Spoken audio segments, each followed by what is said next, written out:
Le sexe au conseil. Eh bien, quel est le nombre idéal de rapports sexuels? Vous vous doutez bien que je ne vais pas donner une réponse définitive, hein, évidemment. Hein. Si vous vous attendiez à un nombre par semaine ou peut-être par mois... par jour. Par jour, oui, pourquoi pas. Par heure, hein.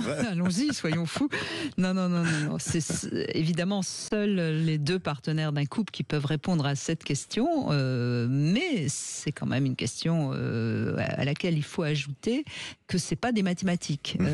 Parce qu'il y a certaines périodes où on va faire l'amour plus souvent et d'autres moments où on fera l'amour moins souvent, notamment quand vous êtes en tournée, hein, évidemment, hein, ça devient un peu compliqué.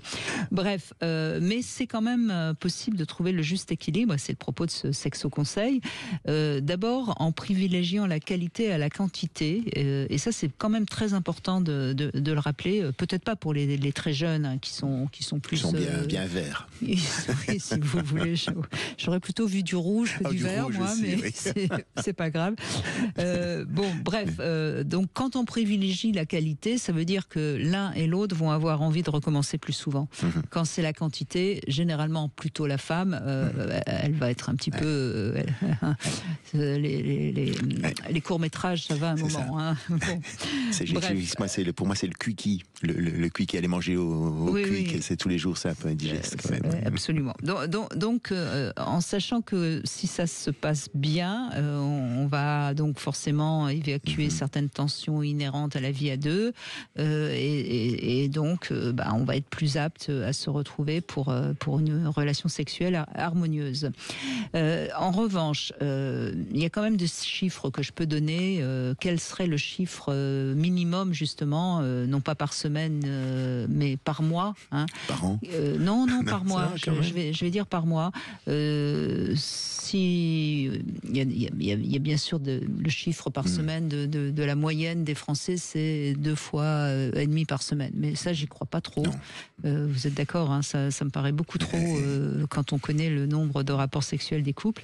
Et je dirais que à partir du moment où on fait l'amour moins de 2 fois par mois, c'est peut-être un peu léger pour des couples qui sont relativement à moins de 70 ans. Voilà, c'est quand même un petit peu... Voilà. Et pour terminer, je dirais juste que l'homme est 2 fois plus près de faire l'amour que la femme, en règle générale. Alors, ça dépend aussi de l'âge, ça dépend de la libido, etc. Mais en règle générale, c'est un paramètre qu'il faut tenir en compte. C'est-à-dire que si la femme a envie de faire l'amour 4 fois par mois, l'homme aura envie 8 fois par mois, en gros. Hein. Donc, voilà. À vous maintenant de voir si vous en êtes satisfait ou pas, si ça vous manque trop ou pas, si c'est trop que ce que vous voudriez.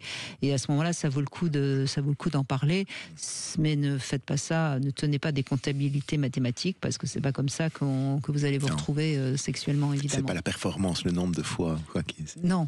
Très important ce que vous dites, c'est que la qualité. Vous êtes d'accord avec ce sexo conseil, à peu près? Oui. Et surtout, c'est un truc qui est, je crois, important aussi dans cette logique masculine et féminine, c'est que le féminin, en fait, l'envie sexuelle découle des sentiments amoureux. Quand elle se sent en sécurité, justement, quand elle se sent bien avec son partenaire, quand tout se passe bien dans sa vie, quand elle est amoureuse, l'envie sexuelle découle de ça. Donc, quand elle a été écoutée. Quand elle a été écoutée, et donc, en fait, ce que j'explique dans mon spectacle, c'est que sortir la poubelle, ça fait partie de la relation sexuelle, messieurs. Donc c'est pas juste l'acte sexuel, c'est pas tiens maintenant j'ai envie, on y va. C'est tout ce qui se passe dans le quotidien, dans la journée, etc. Enfin donc toute cette attention que vous pouvez lui porter au quotidien fait que les sentiments amoureux sont présents et donc l'envie sexuelle sera vivace. On peut peut-être juste rappeler aux hommes que quand vous l'avez rencontrée, elle avait envie et peut-être que vous faisiez pas tout à fait la même chose que ce que vous faites aujourd'hui. Voilà. Réfléchissez un petit peu. Hein. Oui, vous ouvriez la portière à un moment donné aussi de la voiture. Vous apportiez des fleurs. Vous écriviez des textos sympas, vous l'écoutiez. N'est-ce pas?